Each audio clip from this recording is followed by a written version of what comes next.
1. Heróis e heroínas. Todos, um dia, desejam ser heróis. A nossa vida é marcada por heróis reais ou imaginários, que admiramos e tomamos como referência. Dos heróis do imaginário infantil até aqueles a quem buscamos como referência na fase adulta. Todos nós buscamos pessoas para nos espelharmos pela admiração das suas qualidades. Cada um escolhe seus heróis de acordo com o seu momento de vida, suas necessidades e sua visão de mundo. Em alguma fase da vida já tivemos os nossos heróis, especialmente na infância. Os heróis fazem parte da criatividade infantil e marcam para sempre sua história. Quem não se lembra dos seus? Além dos heróis das histórias infantis, geralmente os primeiros heróis para uma criança são seus pais. À medida que crescemos, nossos heróis de infância perdem seu lugar e ao longo de nossas vidas nos espelhamos em outras pessoas que serviram de referência para nós, mas não mais com a inocência da criança. O adulto amadurecido se torna mais consciente para enxergar as falhas e espelhar as virtudes daqueles que são modelos e referências para a sua vida.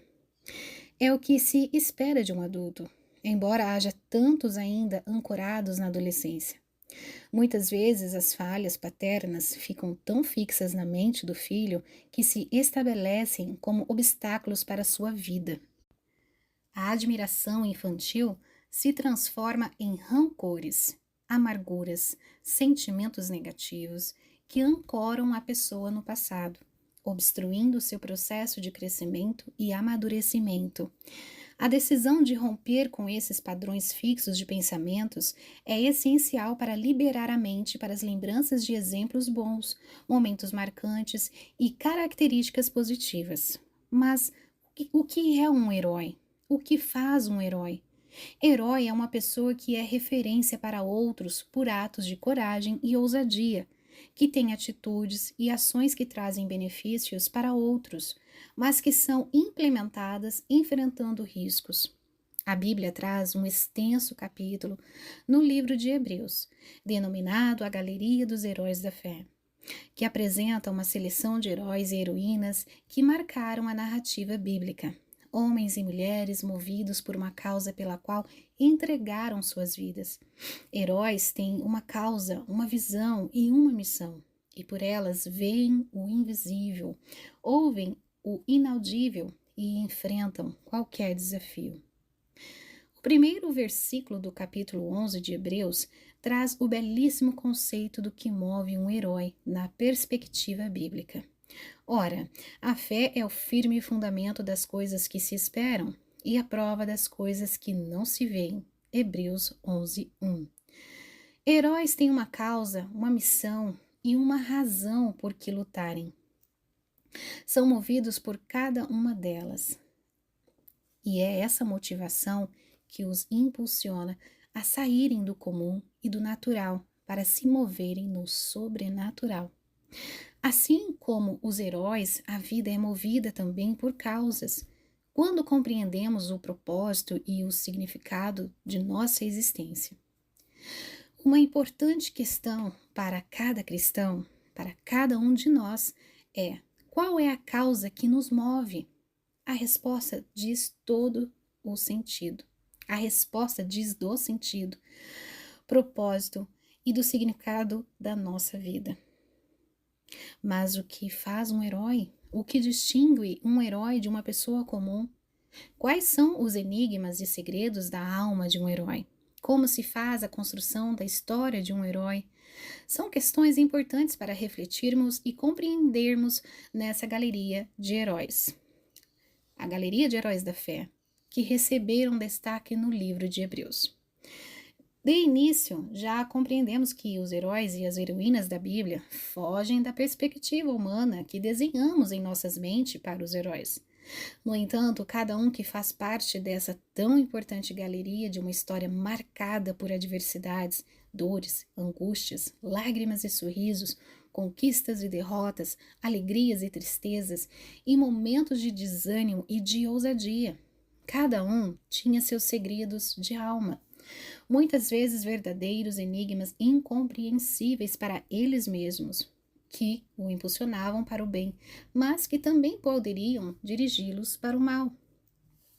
O que fazia então essas pessoas tão realisticamente humanas lutarem com as adversidades sem perderem a sanidade, sem desistir da luta e da batalha, mas serem capazes de transformar as adversidades em fonte de aprendizagem e crescimento, colhendo lições preciosas que o impulsionavam a continuar? O que tinham em comum? O que os movia? Todos entraram na galeria, mas o pré-requisito para todos e que os distinguia dos demais em suas ações era um só: a fé. Homens e mulheres movidos pela fé. Era a fé que movia cada ação e cada visão. A fé foi o segredo da alma que os direcionou para o bem, para fazerem diferença no cenário em que viviam, para terem a visão futura do alcance de suas ações. A fé foi o fundamento que construiu a história desses heróis e heroínas. Nem a morte foi barreira e limite para o alcance de seus objetivos. Todos esses morreram na fé, sem terem recebido as promessas, mas vendo-as de longe e crendo nelas e abraçando-as, confessaram que eram estrangeiros e peregrinos na terra, porque os que isto dizem claramente mostram que buscam uma pátria. E se na verdade se lembrassem daquela de onde haviam saído, teriam oportunidade de tornar. Mas agora desejam uma melhor, isto é, a celestial, pelo que também Deus não se envergonha deles, de se chamar seu Deus, porque já lhes preparou uma cidade. Hebreus 11, versos 13 a 16. A fé foi o segredo da alma que abriu a visão deles. Eles passaram a enxergar uma dimensão que a visão simplesmente humana não conseguiria ver. A visão espiritual deles estava aberta para o futuro, mas para aqueles que não desistissem dela até o fim de suas existências. Vendo-as de longe e crendo nelas, e abraçando-as, confessaram que eram estrangeiros e peregrinos na terra. Verso da parte 13b. Viktor Frankl, judeu, médico, psiquiatra austríaco, enviado para o campo de concentração nazista em sua busca de sentido para a vida, narrou em seu livro Em Busca de Sentido os horrores que viveu naquele lugar de morte e os objetivos que traçou para sobreviver, no que dependesse dele.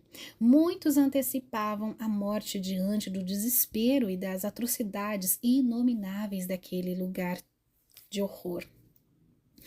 Ele decidiu também, além de lutar para sobreviver, suas habilidades para ajudar outras pessoas a sobreviverem. Em todos os casos relatados, ele convocava a pessoa a pensar em alguma razão que movesse sua mente a lutar pela vida, a reagir à morte com uma força maior que a realidade pudesse mover. A força do amor, a uma causa, uma missão, mas não foi o conhecimento advindo da ciência, dos bancos escolares e dos laboratórios que lhe trouxeram a aprendizagem da vida. Foram as adversidades e as atrocidades que sofreu e que poderiam paralisar sua alma. Com essa força interna, ele ajudou muitos que se agarraram em suas causas para impulsionarem a luta pela vida. O outro ponto que me chamou a atenção em seu relato foi o foco em sua visão de futuro. Ele olhava ao longe, muito mais além dos limites daquele lugar. E assim criava em sua mente imagens acolhedoras que o ajudavam a suportar o frio e o sofrimento. Sua visão de futuro dava-lhe sustentação para viver. Sua vocação movia seus sentimentos para ajudar outros, e o intenso desejo de reencontrar sua esposa amada o inspirava a continuar. Em seu livro, Viktor Frankl expôs seu pensamento. Um pensamento me traspassou. Pela primeira vez em minha vida, enxerguei a verdade tal como me fora cantada por tantos poetas. proclamada como verdade derradeira por tantos pensadores, a verdade de que o amor é o derradeiro e mais alto objetivo a que o homem pode aspirar. Então captei o sentido do maior segredo que a poesia humana e o pensamento humano têm a transmitir. A salvação do homem é por meio do amor e no amor. Compreendi como um homem a quem nada foi deixado neste mundo pode ainda conhecer a bem-aventurança, ainda que seja apenas um breve momento na contemplação de sua bem-amada.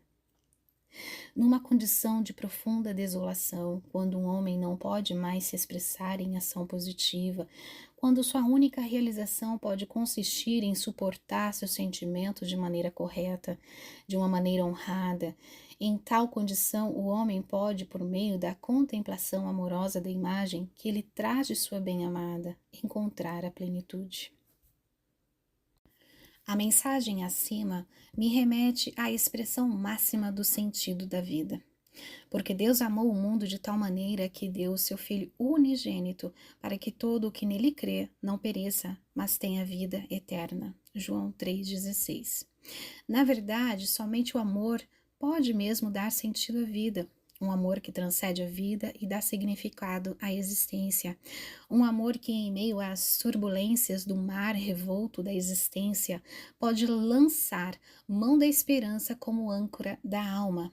Hebreus 6,19, que acalma e equilibra as emoções para que a clareza mental possa produzir ações e comportamentos movidos pela fé. Foi esse amor que uniu os céus à terra, o infinito ao finito, o Deus Santo ao ser humano pecador, amor derramado na cruz, na morte que gerou vida, vida eterna. A aprendizagem adquirida por meio das duras experiências ensina que não basta ter uma visão sem uma ação compatível. A visão ficará na imaginação e não se transformará em realidade. Uma visão sem uma ação eficaz se transformará em ilusão e obstruirá o processo de crescimento e maturidade. Mas também não é suficiente agir movido por impulsos sem uma visão consistente do alvo a ser alcançado. Sem planos e estratégias direcionadas por Deus, as ações se perdem. Como cristãos, não podemos esquecer que somos convocados a participar de uma guerra espiritual contra os principados e potestades, contra os dominadores deste mundo tenebroso, contra as forças espirituais do mal nas regiões celestiais. Efésios 6,12. Não dá para brincar nessa guerra, não estamos em um playground gospel. Quando a fé em Deus é a força geradora de uma visão consistente, ela move ações efetivas, ousadas, corajosas, destemidas, direcionadas para o alvo traçado, na certeza e convicção da vitória. Foi o que fizeram os heróis da fé.